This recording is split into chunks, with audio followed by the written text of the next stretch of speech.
खण्डमण्डलाकारं व्याप्तं येन चराचरं तत्पदं दर्शितं येन तस्मै श्री गुरुवे नमः। हमारे सभी दर्शकों को सादर प्रणाम। जय श्री कृष्ण, राधे राधे। मित्रों, मैं पंडित प्रेम शंकर शर्मा उपस्थित हूँ एक नई जानकारी के साथ। आज जानेंगे कब और क्या होती है गोधूली वेला, इसमें करने योग्य कार्य के बारे में। कहा गया है, संध्या तपारूणी तपश्चिम दिग्विभागे व्योमनी स्फुर द्विमल तारक सन्निवेशे ऊर्ध्वे गवांग खुर उटोग दलिते रजोभि गोधूली रेस कथितो भृगुजेन योगः। अर्थात संध्या काल में जब तपता हुआ सूर्य लाल होकर पश्चिम दिशागत हो जाता है, व्योम में विमल तारागणों का उदय होता हुआ दिखाई देता है, गायों की खुरों से उठी हुई रज पर्यावरण में दिखाई देती हो, उसको भृगवादी शुक्राचार्य आदि ने गोधूली वेला कहा है। अर्थात सूर्यास्त के समय जब सूर्य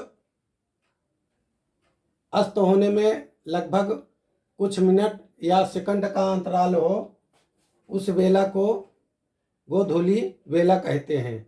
और क्या कहा है हमारे ऋषि मुनियों ने अन्य मत से, वह काल जबकि सूर्य अस्त होता हुआ कुमकुम या लाल चंदन लेप के समान प्रतीत होता है, जबकि आकाश में स्थित तारागण अपने प्रकाश से टिमटिमाते हुए दिखाई नहीं देते, जबकि आकाश गायों के खुरों की नोकों से चूर्ण की हुई धूल से भर जाता है। वह वेला धन धान्य की वृद्धि करने वाली गोधूली वेला कही जाती है। एक अन्य मत और देखिए, पूर्व दिशा जब प्रायः वर्ण से हीन हो जाए उसे गोप संध्या काल कहते हैं, अन्य को नहीं। जब तक शांति रहती है और गायों के चलने से धूल नहीं उठती है, उस समय तक उसमें चित्त शुद्धि युक्त विवाह करना चाहिए। और एक मत देखते हैं, बसंत में सूर्य के पूर्ण या पिंडी ग्रस्त, ज्येष्ठ मास व आषाढ़ मास में मध्यम तथा वर्षा काल में अर्ध रहित और शरद काल में अस्तगत रहने पर गोधूली वेला होती है।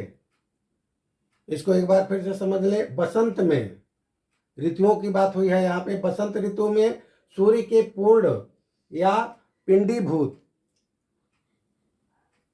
ज्येष्ठ मास व आषाढ़ मास में मध्यम तथा वर्षा काल में अर्ध रहते और शरद काल में अस्तगत रहने पर गोधूली वेला होती है। और एक अन्य मत देखते हैं, हेमंत ऋतु काल में सूर्य के गत होने पर माघ मास एवं फागुन मास में संध्या होने पर गोधूली वेला का योग होता है, ऐसा मुनियों का मत है और यह उत्तम वेला कही गई है। और आगे कहा गया है हमारे ऋषि मुनि आदि के द्वारा, मुनिजनों ने त्रिविध गोधूली का विवेचन किया है। हेमंत व शिशिर ऋतु में स्त्री विवाह आदि में अस्त के समय मृदु गोल सूर्य के होने पर प्रथम, ग्रीष्म ऋतु में सभी दिन अर्धास्त यानी आधा अस्त हो चुका हो, सूर्य के होने पर द्वितीय और वर्षा एवं शरद ऋतु में सूर्य के अस्त होने के बाद तृतीय, इस प्रकार गोधूली काल कहा गया है। 3 तरह से बताया गया है इसमें। इसको फिर से समझ लें एक बार। मुनिजनों ने त्रिविध गोधूली का विवेचन किया है।